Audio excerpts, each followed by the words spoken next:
এই স্যার, বলছি যে ওই কারখানাটা এখনো আছে? কেন বলুন তো, আপনার কি কেউ?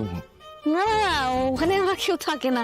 আর ওই ভাবছিলাম একটা আলমারি বানাবো, ওই কারখানায় বানাতে দিলে সস্তা পড়বে। কি আশ্চর্য সুমি, কি কথার মধ্যে তুমি কি কথা বলছো? আমি খারাপ হবে বলিনি। ঠিক আছে সতীনাথ বাবু, ওই কারখানা অনেকদিন আগে বন্ধ হয়ে গেছে।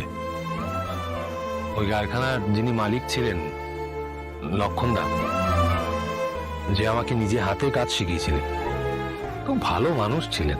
ছিলেন মানে এখন? উনি একবার হার্ট অ্যাটাক হলো, চলে গেলেন। ভালো মানুষেরা হয়তো এইভাবেই আমাদের ছেড়ে চলে যান, খুব তাড়াতাড়ি। তারপর স্যার, তারপর? তারপর কারখানা উঠে গেল, আমারও চাকরিটা চলে গেল। বাবার মতো না।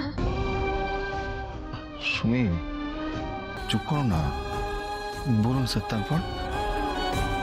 আমি যখন বেকার হয়ে পড়লাম তখন আমার এক বন্ধু হলো, পার্থ, পার্থ সারথী। বাহ, কি সুন্দর নাম, কৃষ্ণ। খুব সুন্দর একটা মানুষও ছিল, খুব দিলদরিয়া মানুষ ছিল, সবাই খুব ভালোবাসতো। ও আমাকে একটা কাজ দিয়েছিল জানেন, খবরের কাগজ বিলি করা। রোজ সাইকেল নিয়ে লোকের বাড়ি বাড়িতে গিয়ে খবরের কাগজ দিয়ে আসতাম। খবরের কাগজ বিলি করতে? হ্যাঁ, আমি সাইকেল চালাতে ভালোবাসতাম, এখনো বাসি। 1.5 ঘন্টা রাস্তা 50 মিনিটে পার হয়ে যেত। আমি কাগজ বিলি করে এসে একটা জব করতাম পার্ট টাইম, তারপর কলেজ। এই খাটনি দেখে একদিন পার্থদা আমাকে পেপারে ডিলারশিপ দিল।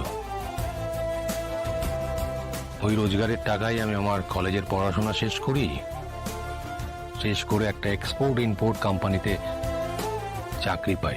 সেখান থেকে এই বিজনেসের ব্যাপারে অনেক কিছু জানতে পারি, নিজে শিখিও ইচ্ছেতে। Business strategy, tactics, marketing, everything.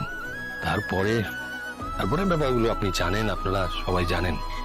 আপনার জীবনের গল্পটা পুরো সিনেমার মতো স্যার। ওই যে বলে না, truth is stranger than fiction. হ্যাঁ? Truth is stranger than fiction, মানে আমাদের জীবনের গল্পগুলো ফিল্মের থেকেও ইন্টারেস্টিং।